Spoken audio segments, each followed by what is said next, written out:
لسه مستمرين معاكم في ملعب العاصمه. نورني في الاستوديو ضيفي وضيفكم الكابتن احمد حمدي، حارس مرمى انديه اساميها صعبه كلها، دي مشكله، فانا هسيبه هو اللي يقول الاسامي. انديه كويسه والله كلها، بس انديه اساميها صعبه في اليونان وفي ايطاليا. نور يا كابتن احمد. نور بيك يا عبد الرحمن، وانا ليا شرف كبير ان انا اجي اكون معاك هنا ضيف، لان فعلا انت من الاعلاميين اللي انا من وجهه نظري الاعلاميين البروفيشنال يعني. من البدايات، من بدايه حياتك الاعلاميه، بسم الله ما شاء الله يعني، مش عاوز احسدك. لا اشكرك طبعا. انا طبعا احنا خلي بالك يمكن اللي بيحترفوا بره وبيسافروا سنوات طويله ممكن يعني ايه شويه الناس برضو ما بتتابعهمش قوي زي ما بتتابع لعيبه الاهلي والزمالك، بقى شويه في ظلم في الموضوع ده. انت لعبت في اليونان في الدوري الممتاز فتره طويله، يمكن دي كانت الفتره اللي خلت فئه كبيره تعرفك، الفئه اللي عارفاك تعرفك من هناك، وكده انتقلت لايطاليا. عايزك الاول ايه نحكي كده انت فين دلوقتي يعني اخر حاجه، وبعد كده نبتدي بقى من الاول خالص. انا دلوقتي اخر ست يعني 7 شهور كنت في برو فيرشيلي، فرقه سيريا بي في الدوري الايطالي، الدرجه الثانيه على طول، اللي تحت الدوري الممتاز، تحت السيريا سيريا اللي هو ميلان والنابولي ويوفنتوس. السيريا بي اللي هي ليفورنو وساسولو وتشيزينا امبولي، كل ده سيريا بي، ريجينا، كل ده سيريا بي. وكويس انت بتقول الاسامي الفرق اللي الناس عارفاها، لان دي فرق كانت موجوده في السيريا ونزلت الدرجه الثانيه. ال 22 فريق اللي بيلعبوا سيريا بي اعتقد منهم 12 فريق لعبوا سيريا او اكتر كمان. وكانوا معروفين للناس في وقت من اسمائهم معروفه يعني. انت عارف ايطاليا السيريا بي والسيريا مفيش تباعد في المستوى، يمكن كلنا عارفين ان يوفنتوس لعب سيريا بي بالظبط. يعني ناس كتير تابعت سيريا بي في مصر وفي الوطن العربي مع اليوفي. مع اليوفي حتى دوري قوي يعني. اوكي، فانت لعبت الموسم اللي فات ده في الدرجه اللي هي تحت الدرجه الممتازه. برو فيرشيلي. برو فيرشيلي. بس انت لعبت في اليونان سنوات طويله برضه. انا خدت اليونان مصر وبعد كده اليونان فتره، رجعت مصر الاتحاد سنه ونص، الدوري توقف بسبب الثوره والاحداث اللي حصلت. قلت يا ريتني ما رجعت مصر. لا والله يعني، هي مصر يعني اكيد طبعا لازم يكون ليك اسم بلدك زي ما انت عملت اسم بره، فدي انا باجي من منطلق ان في عليا واجب تجاه والدي ووالدتي، دي اول حاجه ان انا اكون متواجد معاهم. فباجي الفتره ممكن اقعد سنه، انا اوريدي عندي الحمد لله اسم كويس. فجيت موضوع الاتحاد كان فرقه كويسه، كان ماسكها مستر كابرال، لحد دلوقتي فرقه جماهيريا فرقه كويسه. قعدت سنه ونص. جماهيريا فرقه كويسه. جماهيريا فرقه كويسه. وكمان من الاسماء الكبيره في مصر اعتقد. يعني اي حد كان يلعب يجي له عرض الاتحاد في الفتره اللي هو لا في انديه جماهيريه كده بتتكلم في اهلي والزمالك والاسماعيلي، وبعد كده يجي مع عندهم مثلا الاتحاد السكندري والمصري والانديه دي يعني. فجيت الفتره دي قعدت في مصر، وبعد كده الدوري وقف، فسافرت. المدرب بتاعي كان ماسكني قبل كده في الفادياكوس، فمسك فيزاس ميغارون، فلقيته بيكلمني عامل ايه، كان بيكلمني على الفيسبوك. قلت له كويس، احنا الدوري عندنا واقف وبتاع، فقال لي طيب انا محتاج جون لو تجي لي يعني دايركت. فقلت له ماشي، هيبعتوا لي تذكره الطيران واجي لكم. رحت، كان اخر يوم في باب القيد في الترانسفير بيريود، فمضيت لعبت السنه. طبعا هي تعتبر سنه استفدت منها فنيا، كنا لعبت ماتشات. انت شايف اللي طلع على الشاشه ده اعتقد كان مع النادي في مع نادي فيزاس. كنت بقول ان احنا عندنا مقدره ان احنا نقعد في الدوري، وفعلا السنه دي. طب خلينا نبتدي من الاول خالص يعني. انت بدات كوره في مصر طبعا يعني. بدات كوره في بترول اسيوط. اوكي. بعد كده لعبت انت عندك كام سنه اصلا دلوقتي؟ انا 27 سنه. 27 سنه. اوكي. فبترول اسيوط، بعد كده سافرت باناثينايكوس، كنت مع الدكتور الله يرحمه دكتور محمد علي، دكتور محمد علي. اوكي. في الميريديان في تركيا. بعدها رحت الناشئين. بعدها رحت كان في دوره متواجد فيها انديه باناثينايكوس واكثر من نادي، في وكيل شافني في تركيا فقال لي هتخضع لاختبار في باناثينايكوس فرقه 21 سنه. رحت معاهم، قعدت معاهم اسبوع. كان في مدرب حراس مرمى بيعتبروه في اليونان ان هو اسمه الحارس الطائر هناك. تاكيس ايكونوموبلوس، كان حارس مرمى المنتخب انت بقيت تحفظ الاسامي اليوناني خلاص الحمد لله. انا رحت اليونان مره رجعت مش حافظ اسم. ما هو الاسم بيبقى 80 حرف. فمستر تاكس ده كان ليه فضل عليا كبير يعني بعد ربنا سبحانه وتعالى. بديت مرحله الناشئين في النادي، وقعدت سنه ونص باناثينايكوس، لعبت منهم 6 شهور، كنت مع الفريق الاول. اوكي. طبعا كانت الفتره دي كان في ناس كتيره جدا يعني. باناثينايكوس فريق اول، وانت كنت كام سنه؟ كنت 17 سنه مثلا، 17 سنه ونص، كنت الحارس الرابع والخامس. لا اتمرنت ودخلت سكور ماتش اودينيزي في كاس الاتحاد، من الحاجات اللي هي مش هتنساها يعني. يعني انا كنت وجدت القدر لعب ان انا اخش الماتش ده.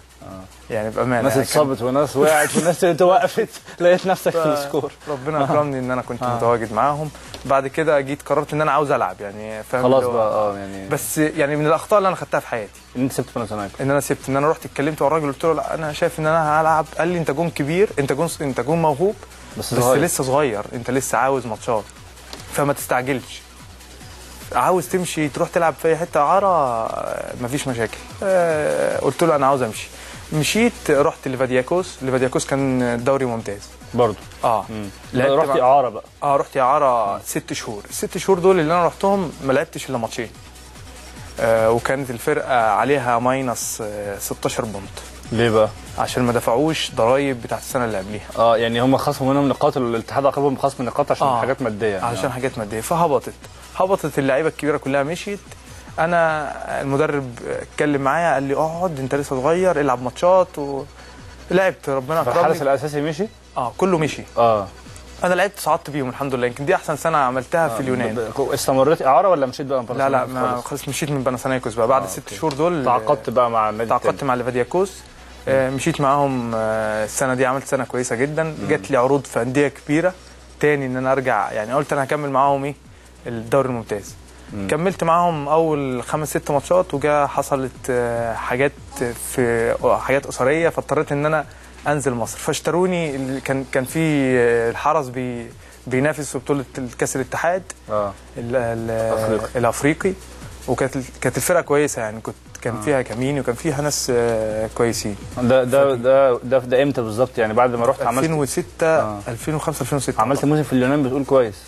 لا عملت اكتر من موسم كويس. انا عملت الموسم اللي هو مع ليفادياكوس كان موسم كويس جدا، وصعدت بالفرقه ولعبت مثلا 3 شهور الدوري ممتاز.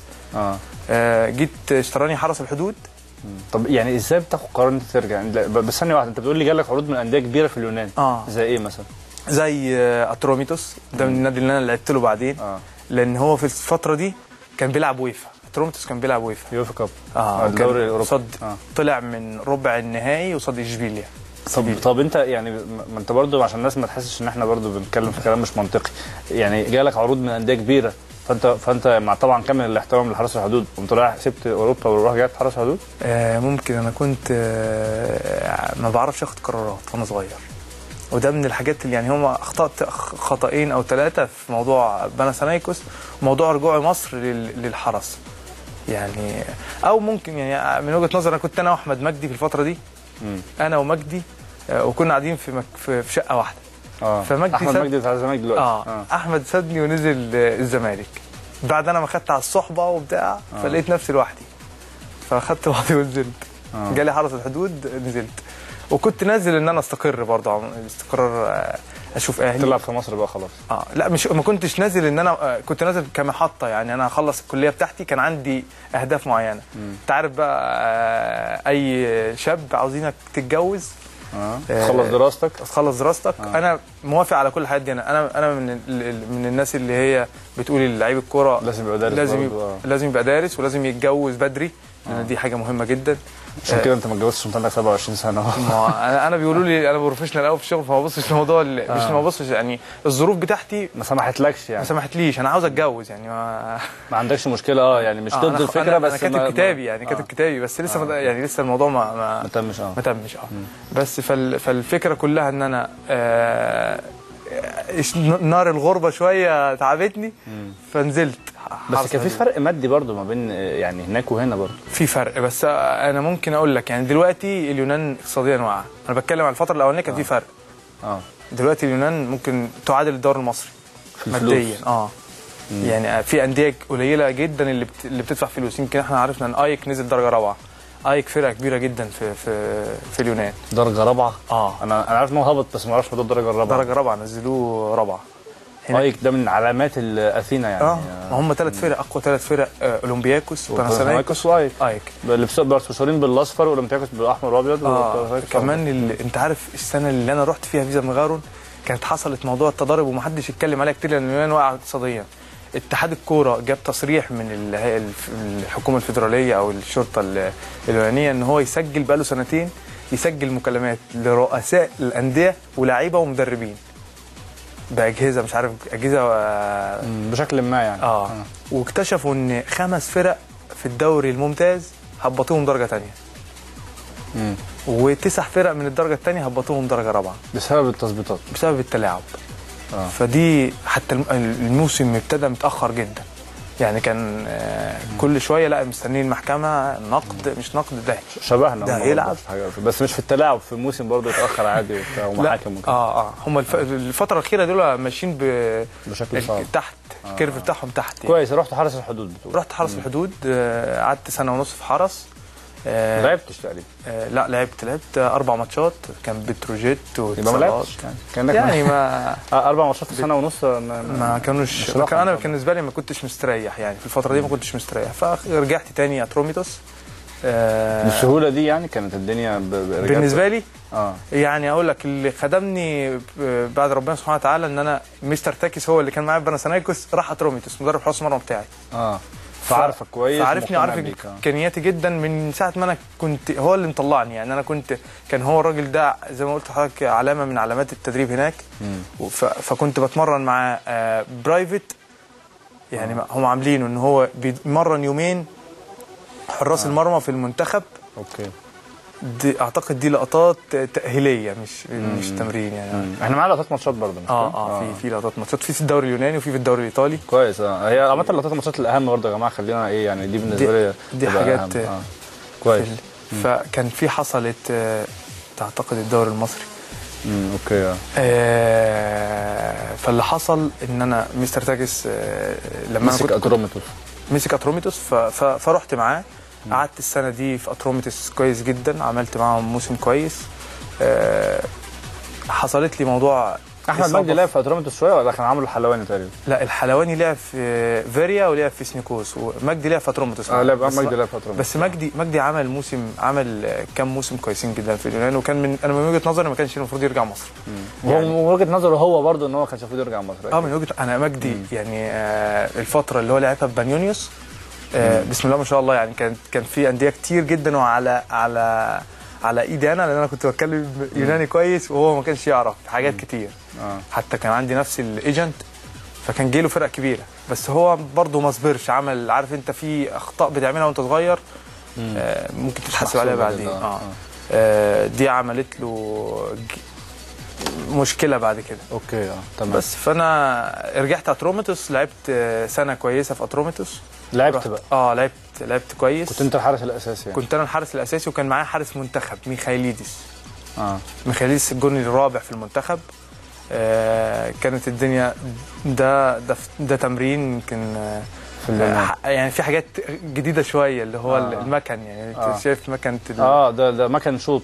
ده مكن شوط. بص الكره يعني بيظبط، بتروح بكيرف كمان، بتروح يعني باللي انت عاوزه، بالمقاس اللي انت عاوزه، بالقوه، بسرعه الكره يعني. هو حاطط 80 كيلو في الساعه على السكرين. لا والله. على الشاشه. طبعا الحاجات دي اعتقد الكابتن زكي موجوده في المنتخب ولا مش موجوده، مش عارف صراحه يعني. ما علينا يعني. لا في المنتخب اكيد مش موجوده طبعا، ما شفتهاش في المنتخب الحقيقه.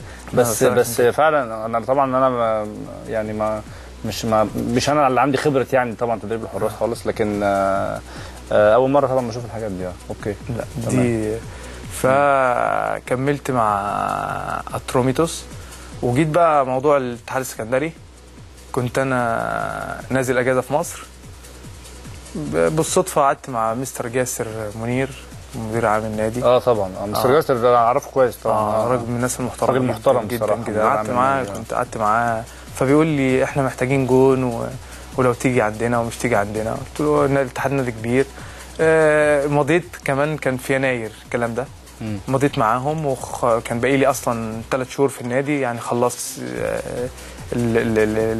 المستحقات الماليه اللي كانت باقيه لي خلصتها وخلص الكلام.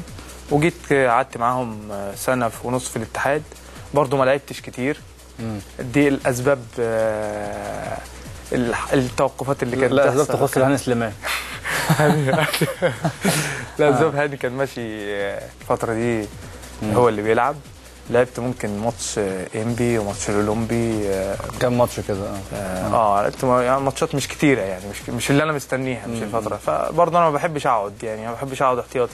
فحتى لو قعدت في الاتحاد ده مش طموحي. اكيد طبعا مش طموح ان انا اقعد على الدكه. ربنا اكرمني والدوري والكره في مصر وقفت. ده بقى زادت الطين بله يعني زي ما بنقول. فاخدت بعضي وكلمت المدرب، رحت فيزاس. طبعا هي بعيد عن أثينا في حدود ساعه. كانت برضو انا عارف انا رايح، وعارف ان الدوري اليوناني ابتدى يقل بالنسبه لاوروبا، ابتدى يقل ماديا، ابتدى يقل. طبعا كله بيعتمد على، بس ده كان درجه ثانيه بقى. فيزاس ميغارون درجه ثانيه.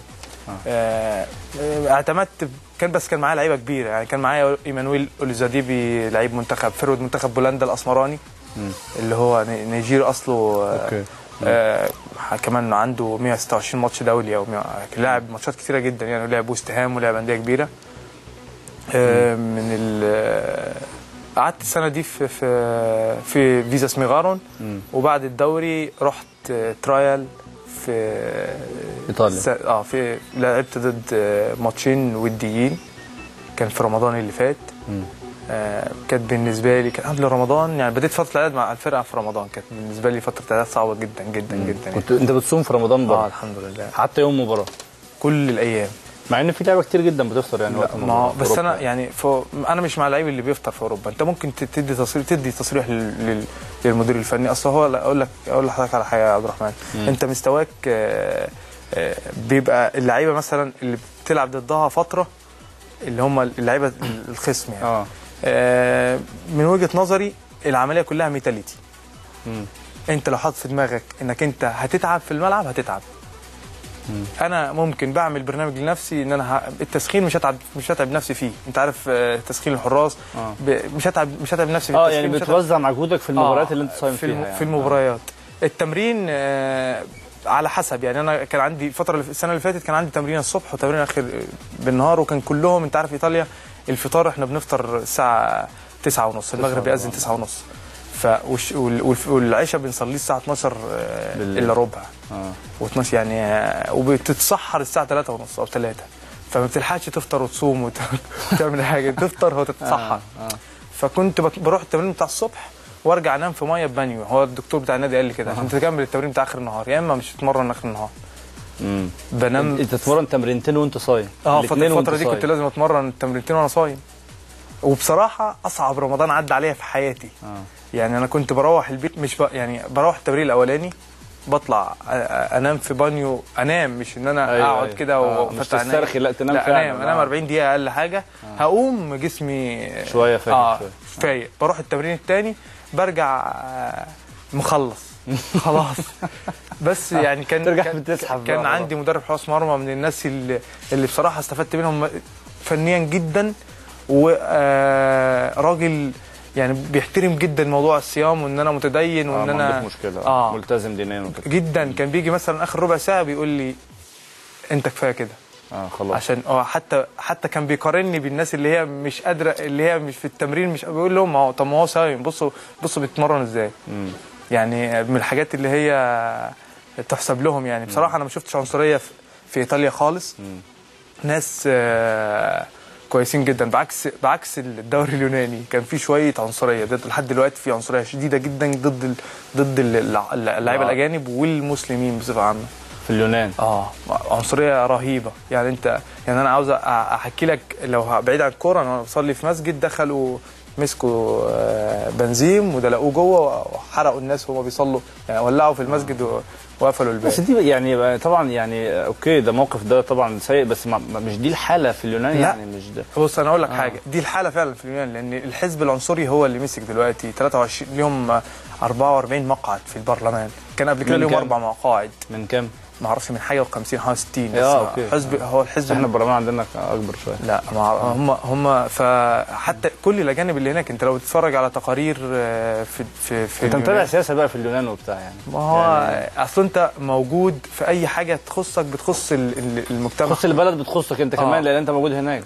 يعني انت بتعتبر نفسك انك تقدر تعمل حاجه، يعني حتى لو انت في ليك وصله واي حد بتكلمه. طب هو ده يعني انا اقول لك موقف كان في اليونان، في واحد بيخطب بينا شاب، قالوا لي لو كابتن لو تيجي معانا، وانا بصلي في يوم قالوا لي لو كابتن تيجي معانا الشيخ محمد موجود في العنايه المركزه. في ايه ده؟ كان بيخطب الجمعه اللي فاتت. الحزب العنصري ضربه وهو ماشي، كسروا له دماغه وبتاع، والراجل مات كلينيكيا وبعد 15 يوم اتراح الجثه بتاعته نزل مصر. ففي هو يعني انا برضه يعني اوكي طبعا دي حالات بتحصل واضح، بس اليونان انا او اوروبا بشكل عام فيها عنصريه يعني في اكتر من بلد. في بلجيكا انا اسمع ان في عنصريه برضه من خلال اللعيبه اللي ابتدت تلعب هناك. فيعني دي حاجه طبعا انت ادرى بيها لان انت عشت في اليونان سنين يعني طبعا طويله. يعني انا عايزكم برضه نطلع لكم الفيسبوك وتويتر برضه اللي حابب ان هو يوجه اسئله او حاجه. يمكن دلوقتي بقى لنا فتره في الحوار واكيد اللي تابع عرف اكتر عن احمد حمدي وحابب يوجه له اسئله. انا جات لي فعلا شويه اسئله لكن هنسيب الفرصه اكتر برضه في الفتره اللي جايه دي. في الفتره اللي انت كنت موجود فيها هناك في مواسم لعبتها كويس، يعني ايه احسن مواسمك مثلا؟ احسن مواسمي على الاطلاق فنيا اللي استفدت فيه السنه اللي فاتت فنيا.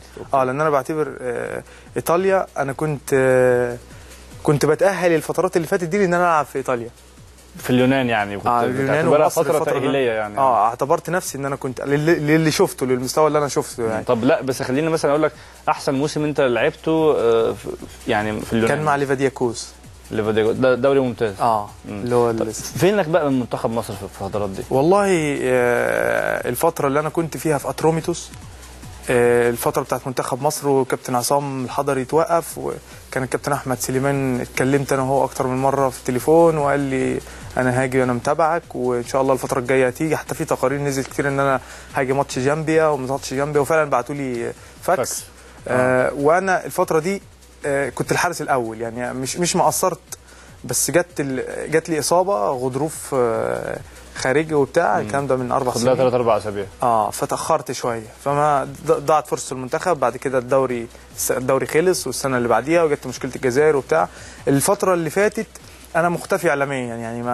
ما بعد ما طلعت من اليونان كان الدوري وقف في مصر، ففي ناس كانت فاكراني ان انا لسه في الاتحاد. فما كانش حد متابعني يعني. حتى ناس كتيره جدا قالت ان انا موجود في اليونان وانا موجود في ايطاليا. فما حدش كلمني من المنتخب بقى من الفتره الاخيره يعني. مش عارف هل هم مش متابعين ولا هل هم. طب انت كلمت مع حد؟ لا خالص. انا متعود ان انا لو حد محتاجني هيكلمني. مش محتاج. بس لازم يبقى عارف عنك. هل انت متاكد ان مثلا ان في جهاز المنتخب عنده درايه ان في لعيب اسمه احمد حمدي بيلعب في ايطاليا في الدوري الدرجه السيريا بي؟ يعني عندك معلومه ان هو وصل لهم عنك معلومه وما استدعوكش خلاص، يبقى هم ساعتها يعني عندهم مثلا رؤيه ثانيه، لكن ممكن ما يبقوش عارفين خالص. دي برضو بص يا عبد الرحمن، انا يعني من وجهه نظري انا لو شغال في مجال معين بتابع كل حاجه يعني. ده مجالي الكوره، حارس مرمى، بتابع اي تكنيك جديد باي حاجات جديده طبعا. فاعتقد ان الناس اللي موجوده في المدربين اللي موجوده في منتخب مصر كفء ان هي متابعين ان هم متابعين. فلو هم متابعين وشايفين ان انا مش موجود، مش مستحب ان انا اكون موجود في الفتره دي، او الفتره دي مش فترتك، او عندهم بما يكفي حراس او كده يعني. دي احترمها، مع ان انا الفتره اللي انا كنت بلعب فيها كان الدوري المصري متوقف يعني. دي برضو الحاجه دي زعلتني شويه. ما حدش كان متابعني. بلعب ماتشات في دوري سيريا بي ايطاليا، مش حاجه مش قليله. فدي اللي حزنتني شويه. فاتمنى ان الفتره الجايه اكون من الناس اللي يتبص عليها يعني. تمام. عندك طموحات مع المنتخب لغايه دلوقتي يعني؟ اكيد طبعا. انا شايف نفسي ان انا اقدر اشيل منتخب مصر. تشيل منتخب مصر؟ الحمد لله بفضل الله يعني. انا شايف نفسي ان انا مش غرور ولا، بس هي عندك ثقه يعني؟ عندي ثقه في نفسي ان انا الحمد لله اقدر اشيل يعني. في حراس كتيره في مصر كويسين تقدر تنافس على الاقل. ليه لا؟ بل بالعكس، انا الفتره الاخر 5 سنين دول اعتقد ان شريف بس هو اللي طلع احترف، والكابتن عصام الحضري راح سيون قعد سنه ورجع يعني. انا الوحيد اللي استفدت من الكره الاوروبيه كحراسه مرمى. طب ما لعبتش في منتخبات الناشئين؟ لا لعبت منتخب مع الكابتن مجدي طلبه. اوكي. كابتن مجدي طلبه، كابتن مستر فينجادا المنتخب الاولمبي، كان حلواني، مجدي، الجيل بتاع شيكابالا. في لعيبه كتير راحت لليونان يعني لما مصريين يعني جت فتره شيكابالا وامير عزمي وعمرو حلواني واحمد مجدي. انا رحت وبعد كده جه انت اول واحد رحت في الناس دي؟ اول واحد رحت، جه مجدي وامير وشيكا، وبعد كده جه الحلواني. طبعا شيكابالا عمل موسم كويس جدا ونزل مصر. نزل مصر عشان الجيش، عمل يعني هو كان ماشي بسم الله ما شاء الله كويس جدا. انا كان من وجهه نظري شيكابالا بعد السنه دي هيروح فرقه كبيره في اوروبا، لان هم الناس يستقبلوه اصلا كنجم. دي في البدايه يعني كنت تشوف ان هو لحد دلوقتي كلهم مسمع جدا مع الناس لغايه دلوقتي فعلا، مع ان عدى مثلا بتاع 6-7 سنين دلوقتي. الموضوع مش بس اي لعيب مصري بيتقال طبعا رقم واحد في اليونان، الناس بتتكلم عنه، وهو بالنسبه لهم مارادونا في مدينه سالونيكي. اما بينزل في الشارع بالنسبه لهم كأن مارادونا نازل في الارجنتين. كابتن مجدي طلبه، كابتن مجدي طلبه مظلوم جدا في الحته دي هنا في مصر بامانه، يعني اللي شفته يعني شعبيته هناك بالشكل ده ومحدش هنا حد خالص يعني. انت بص كابتن مجدي نزله اليونان كده طلبه ده، لان هو خد احسن لاعب في الدوري اليوناني 2-3 ورا بعض، وكسب باوك ولعب معاهم بطولات كبيره. باوك من الانديه الجماهيريه يعني هو لغايه دلوقتي لو راح هناك معروف بيعملوا له استقبال رهيب. انت جرب كابتن مجدي وشيه في الشارع في مدينه سالونيكي دي حاجه بسم الله ما شاء الله يعني. بعد كده جه عبد الستار، ما عادش كابتن عبد الستار صبري، ما عادش كتير، اعتقد راح بنفيكا من باوك. بعد عبد الستار كابتن ابراهيم وحسام، كابتن ابراهيم حسن وحسام حسن لعبوا طبعا، عملوا موسمين حلوين جدا، حتى معروفين برضو بالنسبه لباوك. من باوك يمكن 90% من اللعيبه المصريه اللي لعبت باوك. امير وشيكا لعبوا باوك. كابتن ابراهيم وكابتن حسام وكابتن مجدي كابتن مجدي طلبه. في لعيب كابتن ايمن كان ماسك في الزمالك، لعب في اوفي اعتقد. في عدد برضه لعيبه، بس هم يمكن اللي احنا قلناهم دول الابرز او اللي لعبوا على مستويات برضه في الدوري الممتاز هناك يعني. خلينا نروح لفاصل، وبعد الفاصل برضه زي ما قلت اسئلتكم على الفيسبوك وعلى تويتر، وهنتابعها ان شاء الله ونرد عليها مع احمد حمدي بعد الفاصل.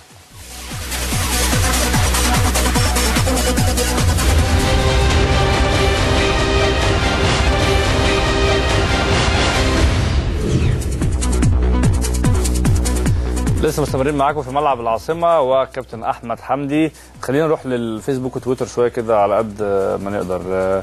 فضل شوقي بيقول لك مين مسرك الاعلى في مصر وفي اوروبا، ويعني مين مسرك الاعلى؟ خلينا واحد في مصر وواحد اوروبا. والله انا ليا في اسماء حراس كتير جدا في مصر الفتره. لا بص اقول لك على حاجه يعني انا مش ستايل حراسه المرمى المصريه يعني. هم في ناس كبار وعظام كتير جدا يعني. خلي بالك عايش في الدور. لا والله انا مش عايش في الدور، انا عارف الناس دلوقتي. في ناس كتير جدا اتمنى ان انا اوصل للي هم وصلوا له كانجازات. طبعا رقم واحد كابتن ثابت البطل الله يرحمه. كابتن اكرامي كبير. طب بره مصر؟ بره مصر طبعا جيالويجي جيجي ده حاجه بوفون. اوكي ده فضل شوقي. احنا عامه بص عشان الاسئله كتير فايه خلينا نخلي اجاباتنا نوعا ما قصيره بالنسبه لاسئله الفيسبوك بالتحديد يعني. عمرو وهبه بيسال حد يتابع معاك برضو الاسئله اللي ردينا عليها في الفتره اللي فاتت دي، هنقول الاسامي بس. عمرو وهبه كان سال سؤال برضو جاوبنا عليه. احمد السنبري ليه فرص قليله؟ مازن مبارك وجهتك المقبله السنه الجايه في نفس فريقك ولا احتمال يبقى في انتقال؟ بنسبه 80% في انتقال. ان شاء الله يعني قدامي اكتر من عرض. طبعا خلال ال 15 يوم اللي جايين دول ان شاء الله هدرسهم كويس. يعني من غير حتى لو مش عايز تحدد مفيش مشكله، بس مثلا كبلاد او اتجاهات. كبلاد اقول لك اسبانيا والبرتغال، دول بلدين، لان انا حابب ان انا العب دوري تاني يعني. انا جربت اليونان، جربت الدوري الايطالي، مش هقدر يعني مش هقدر فنيا. انا عاوز اروح فرقه العب فيها. انا رحت سيريا مش هلعب في سيريا انت مش منطقي مع نفسك، فانت عايز تروح دوري مثلا ممتاز في اوروبا وتلعب بقى العب فيه واشارك. نفسي اشارك كويفا يعني، من امنيات حياتي اشارك كويفا الفتره اللي جايه. انت بقى 27 سنه ان شاء الله لسه عندك فرصه كويسه يعني. محمد حسن النادي المفضل ليك في مصر وخارج مصر؟ خارج مصر في انديه كتير يعني، الريال رقم واحد. بس مصر في مصر. هو قصده اهلي ولا زمالك يعني؟ هو قصده اهلاوي ولا زمالكاوي؟ انت كنت ايه وانت صغير يعني مثلا؟ كنت زمهلاوي. كنت زمالكاوي. كريم حسام يقول لك هل جالك عرض قبل كده من اهلي طرابلس او اليرس الفتره اللي فاتت دي؟ لا خالص. ولا اليرس؟ ولا اليرس. مدحت سامي عبده غنيم، تقييمك لتجربتك مع الاتحاد؟ تجربه يعني ما كانتش يمكن ما حققتش منها اللي انت عايزه. ما حققتش منها غير حب جماهير بس. عملت علاقه مع الجمهور لحقت؟ جدا جدا الحمد لله. يعني انا وانا ماشي عملوا لي ناس كتير قوي كانت بتكلمني في التليفون وبتعيط. يعني دي من الحاجات اللي اثرت فيا. يعني كان ما لعبتش ماتشات كتيره بس الناس كانت بتحبني. والله في اكتر من حد، حتى ده في ناس عملت لي على الفيسبوك فيديوهات اتبسطت بقى طبعا حاجه زي كده؟ اتبسطت ان انا خليت ان الناس تحبني يعني. بس برضو كان نفسي ان انا اقدم حاجه للنادي في الفتره اللي انا تلعب على الاقل السنه دي. تلعب. وبيقول لك ليه حلقه شعرك؟ تغيير. معروف ان انت شعرك دايما كان طويل. محمد محي وممدوح زكي بيقول لك ممدوح زكي ممكن يعني انت الفتره اللي فاتت دي لعبت في مصر مرتين، الفتره الجايه دي ممكن تفكر ترجع ولا مش دلوقتي خالص؟ والله مش عارف، بس هي في على حسب حسب شكل العرض اللي يجي لك منه. على حسب المكان. يعني انت مش ترجع على الاهلي والزمالك على حسب المكان. ما هي دي معناها كده. احمد سيد الفرق بين تدريبات الحراس في مصر واوروبا فرق كبير. بص، كادوات فرق كبير جدا. كادوات وفكر جديده، لكن احنا عندنا مدربين بصراحه لو الادوات دي متواجده معاهم لان انا جربت هنا، اتمرنت مع ناس كتير، اتمرنت مع مدربين كويسين. لو معاهم الادوات دي هيبقوا كويسين. هيوصلوا للتكنولوجيا. وفي فكر يعني. بص اقول لك على حاجه، في ربط. يعني انا شفت تمرين هنا مع كابتن مجدي بهلول اللي مدرب حراس مرمى، كان معايا في الاتحاد السكندري. من الناس اللي عملت ربط معايا في ايطاليا. يعني انا كنت تكنيك معين كان كابتن مجدي بيمرنا عليه وبيشتغل عليه. المدرسه دي رحت لقيتها مع تينو نيزي لقيتها هناك في ايطاليا. حتى الراجل بيقول لي انا استغربت انك انت متواجد، انك عندك التكنيك ده، عندك الحته دي. طيب خلينا برضو نخلي عشان بقول لك نرد على كل الناس. حماده كيرو اختار وجهتك بعد ما تفكر كويس عشان ما تكررش تجربه الاتحاد. محمد ميدو بيقول لك شايف مسعد عوض، يعني رايك في مسعد عوض برضو؟ والله انا عشان ما اظلموش انا ما اتفرجتش عليه. بس هو طبعا يكون كويس جدا وفي اجماع على كده. فابيو طيفه منور الدنيا كلها ونفسي تيجي الزمالك. محمد بكر بشري محفوظ ما كانش المفروض تيجي الاتحاد، ان انت مستواك تلعب في افضل من كده في مصر او في اوروبا. عبد الرازق يقول لك عايز اعرف وجهتك اللي جايه، كلمنا في دي. اسامه امام صديقنا طبعا، حاسس انك اتظلمت في الاتحاد وشايف فرصتك في مصر ولا في الخارج؟ اتظلمت في الاتحاد او لا يعني برضه عشان نبقى فرصتك في مصر ولا في الخارج الفتره دي؟ في الخارج افضل يعني. دوله فيلم منتخب مصر وانت عملت مسيره احترافيه ومع ذلك ما بقتش نجم في مصر، ليه؟ لاني ما بحبش اظهر في الاعلام كتير. ما بتحبش ولا مش ما بتسعالهاش يعني ما بتروحش تخبط على باب الاعلام؟ بص انا اقول لك على حاجه، انا الفتره اللي فاتت دي كانت بتجي لي رسائل كتيره جدا من اعلاميين، يعني ناس محترمين جدا وبتاع. انا ما كنتش برد عليهم، كنت مركز جدا فما بصيتش للحلقه دي. وفي حاجات ثانيه بيقال ان انا بتحسد بسرعه. بتحسد بسرعه فبقيت تستخبى. انا عارف دي على فكره، جربتها معاك انا الموضوع ده، الموضوع ان انت بتخاف شويه من الحسد. حسام جانو وجهتك اللي جايه. عمر درويش باعت. كريم حسام الدين والمجد المرشدي، كريستيانو ولا ميسي؟ ميسي. محمد ايمن. محمد محي بيقول لك شيكابالا كان يمكن اولمبياكوس باعتين عرض ليه الفتره اللي فاتت دي، فعلا بعتوا لشيكابالا. وجهه نظرك ان لو راح هناك يعني يقدر ان هو يعيد امجاده في اليونان مره ثانيه؟ اعتقد شيكابالا لعيب كبير ويقدر، والدوري اليوناني هيمشي مع اللعب بتاع شيكابالا زي ما كان متواجد قبل كده. احمد خلينا بقى نروح تويتر بسرعه، واحنا خلاص اصلا معانا دقيقتين فهو تويتر وهنقول لكم شكرا. محمد جمال، ليه فضلت الاحتراف عن اللعب في مصر؟ وهل الاحتراف في مركز حراسه المرمى صعب بالتحديد؟ جدا جدا جدا، اصعب مكان ممكن تتخيله. كويس. احمد فضالي، بعد اذنك تساله رؤيته الاوضاع السياسيه. اما سيبنا سياسات الناس بتيجي هنا تتفرج على ده عشان ما تتفرجش على السياسه، اللي عايز تتفرج على السياسه تتفرج على الاستاذ ابراهيم عيسى بالليل. تمام. طه تيتو، لو جالك عرض من الاهلي او الزمالك ممكن تقبل ترجع؟ ممكن. في مسج جميله صراحه شفتها دلوقتي اتبسطتني جدا. احمد الصرافي، ايه رايك بعد اللقاء ده الناس هتيجي تكلمك تلعب في الزمالك دلوقتي. ماشي. احمد شعبان، احمد الصرافي، محمد صالح، البوهيمي، هل طول مهم لحارس المرمى؟ في ايطاليا، في اوروبا، في المانيا وايطاليا بياخدوا 185 لفوق، ما بيجيبوش اي جون اقل من كده. 185 وفوق. احمد الاطرش بيسالك اخيرا، في لعيبه مصريه ثانيه في ايطاليا درجه ثانيه مش عارفين عنهم احنا؟ هو بص، في درجه ثانيه لا، في تحت كمان سيريا سي. تشي اللي هي سي سي اون. بتكلم لغتنا يا عم والله. سي بس سيريا سي. في اعتقد واحد اسمه نادر، لعيب بيلعب في فرقه، اللهم صل وسلم على محمد، فرقه هي بره ميلانو شويه، مش متذكر اسمها يعني. تتكلم ايطالي خلاص دلوقتي؟ الحمد لله. بقالك كام شهر كده في ايطاليا؟ بقالي 9 شهور. 9 شهور اتعلمت اللغه تمام. كده بتتكلم ايطالي ويوناني؟ ايطالي يوناني انجليزي فرنساوي عربي. عربي وصعيدي. تمام. اسكندراني. تمام. اشكرك شكرا جزيلا. انا استمتعت بالحلقه دي صراحه. انا كمان كان ليا الشرف ان انا اكون معاكم في البرنامج وان انا استفيد منكم، بس هي كان في لقطات. حظنا وحش بقى انا برضو يعني هنجيب لقطات لاحمد حمدي ثانيه النهارده، يمكن كان حاولنا بس حصل كده مشكله ما، لكن المره الجايه ان شاء الله هنحاول نعرض لكم لقطات ليه وهنتابعك بقى. اسمح لنا ان احنا نتابعك ان شاء الله. اكيد طبعا. وانت موجود في ناديك الجديد باذن الله، تكون النادي اللي انت تتمناه. وبشكرك شكرا جزيلا. انا شاكر ليك. دي كانت حلقه النهارده من ملعب العاصمه. بكره ان شاء الله في نفس الميعاد الساعه 4 على القاهره والناس بلس 2. بعد قليل الكابتن شادي محمد واخبار العاصمه، خليكم معنا.